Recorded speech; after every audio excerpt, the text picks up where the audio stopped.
In this video, we are going to talk about the alkanes. The alkanes are the hydrocarbons which are of the formula CnH2n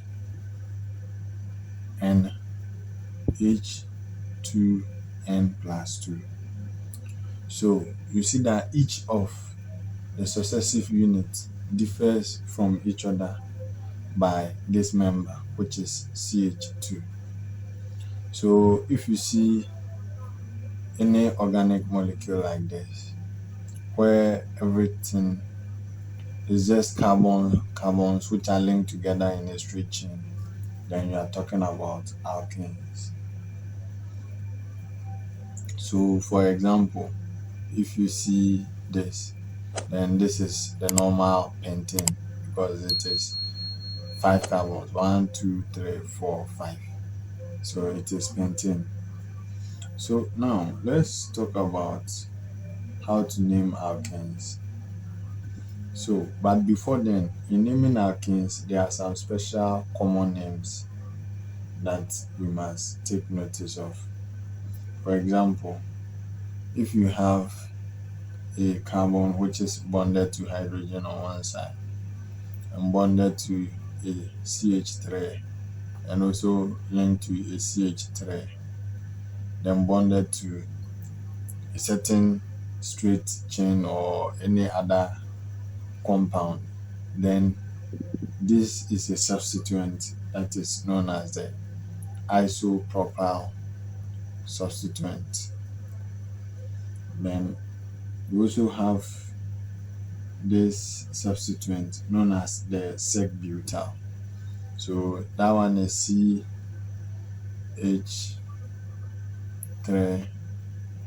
then which is linked with to a CH2,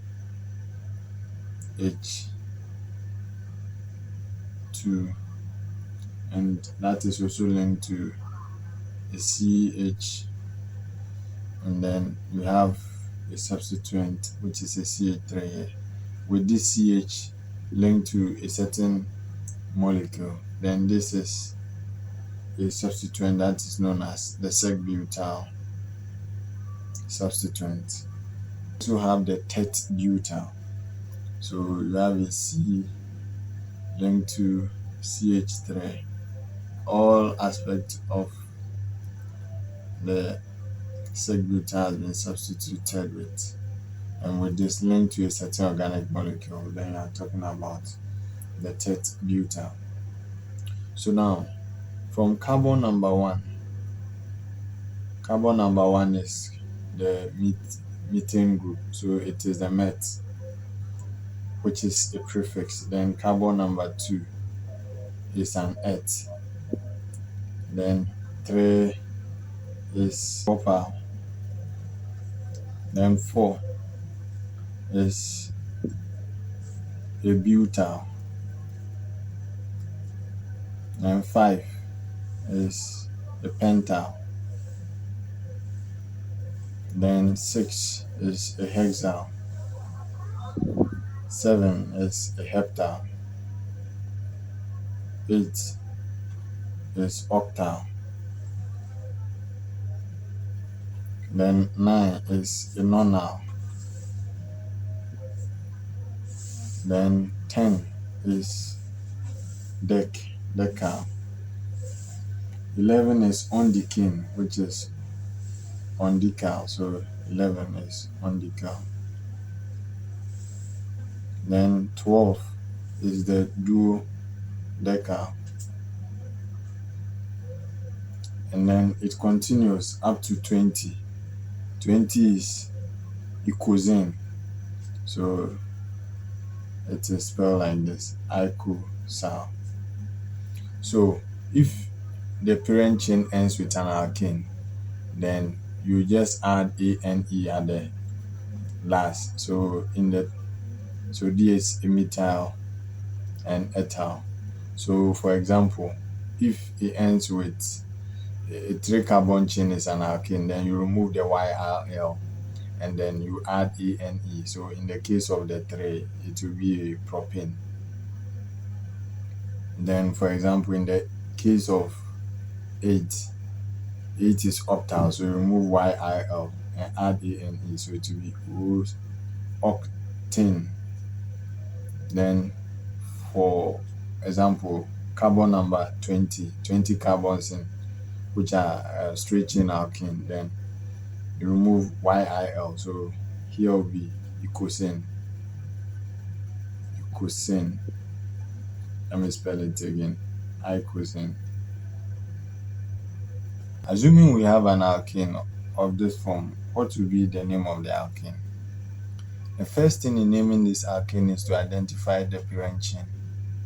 And the parent chain is the chain that contains the longest number of carbons in a straight chain. So, for example, if we start from here, here's 1, 2, 3, 4, 5, 6, 7. So there are 7 carbons in this straight chain. If we start from here, here's 1, 2, 3, 4, 5, 6. Here's 6. And if we start from here too, it is 1, 2, 3, 4, 5. It is 5. 7 is still greater than that. Let's start from here and see. 1, 2, 3, 4, 5, 6. It is still less than. So you see that this is our parent chain, because this chain contains the highest number of carbons in a straight chain.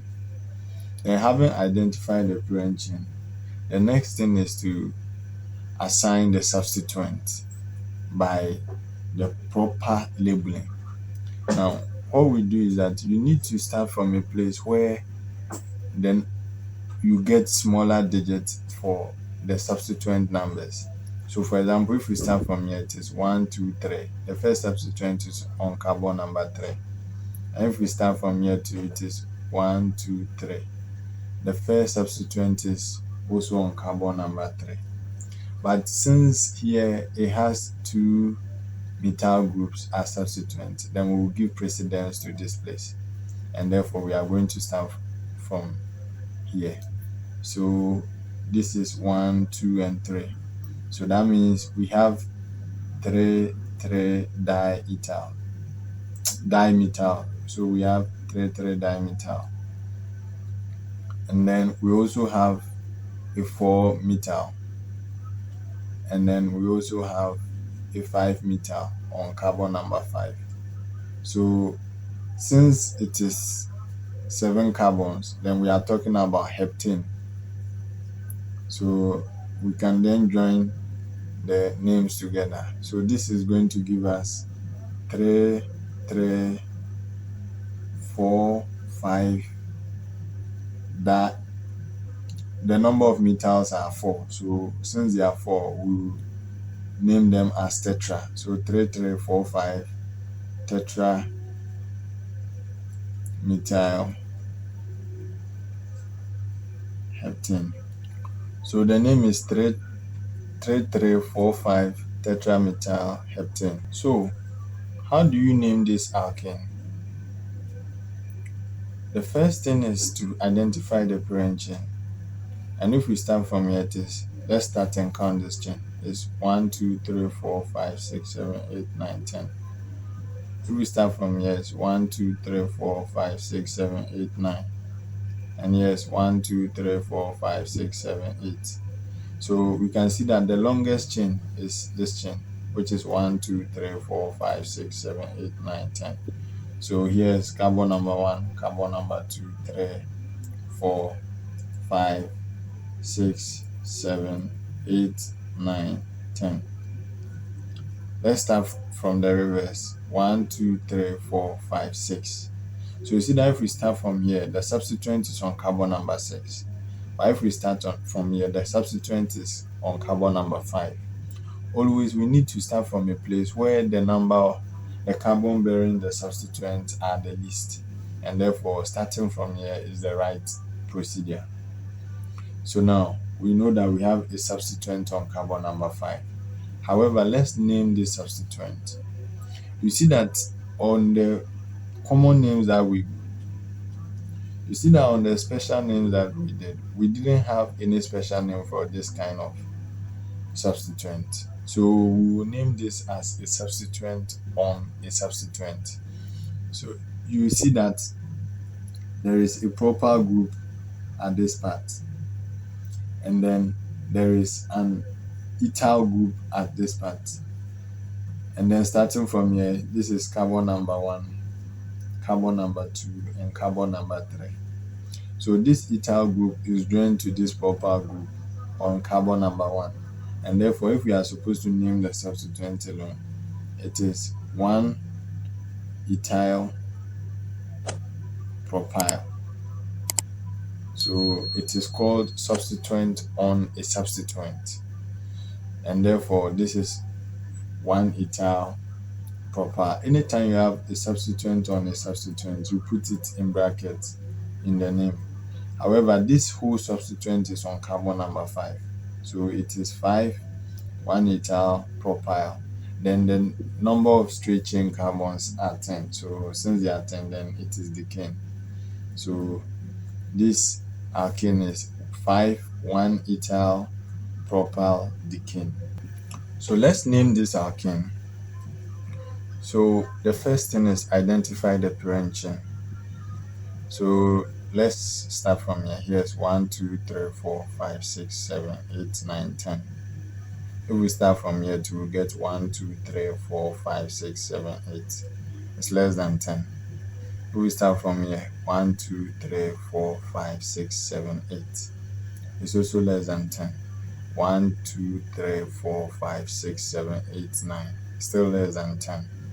1, 2, 3, 4, 5, 6, 7, 8, 9. This is also still less than 10. And therefore, you see that this is our parent chain. So having identified the parent chain, let's now identify the substituent on it. You see that this substituent is the isobutyl substituent. And then this substituent is the sec-butyl substituent.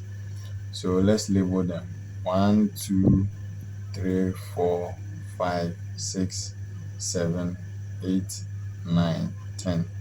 So 10 carbons. Now, you could have also started numbering the carbons from the opposite side. And if we do that, you see that here will be 1, 2, 3, 4, 5, and then 6. So there is a problem here. You see that if we start from here, the isobutyl substituent is on carbon number 5. And if we start from the reverse, it is on carbon number 6. So what should we do? Now, we need to consider the substituents of interest and rank them. So we give precedence to an isobutyl substituent over a sec-butyl substituent. And if there was a tet-butyl substituent on this chain, we would have given precedence to the tet-butyl before the isobutyl and then before the sec-butyl. So therefore, starting from this place is the right procedure. So we have an isobutyl on carbon number 5. So we have 5 isobutyl. And then we also have a sec-butyl on carbon number 6. So we have 6 sec-butyl. And then we know that the parent chain is 10, so that is decane. So let's then add the 2. So let's add all the names and name them and write it into one compound. So the name becomes 6 sec-butyl and then 5 isobutyl, and the parent name is decane, so decane. So this is the name of that compound. So now let's name this organic compound. Anytime you see a condensed formula that has been written with any member in parentheses, it means that that member is a substituent. So this is a substituent. So let's first identify the parent chain. So let's start numbering them. So 1, 2, 3, 4, 5, 6. That is 6 carbons. And if we start from here, it is 1, 2, 3, 4, 5, 6. This is also 6 carbons. And if we start from here, 1, 2, 3, 4, 5, 6, 6 carbons. And we also start from here. 1, 2, 3, 4, 5, 6. It is also 6 carbons. So where should we start from? You see that if we start from here, it is equivalent to starting from here. However, you must always choose the parent chain such that the chain contains, after choosing the chain, you will get the highest number of substituents on the chain. So you see that if we choose from here, we only have 2 substituents, because if we choose from here, the substituents that are left is this substituent and also this substituent. But if we start the chain 2 from here, we have 3 substituents. So this is one of the possible situations. And if we start the chain from here too, we also have 3 substituents. So since there is a methyl group here and there is a methyl group here, it implies that choosing this parent chain is equivalent to choosing this parent chain. And therefore, here becomes carbon number 1, carbon number 2, 3, 4, 5, 6.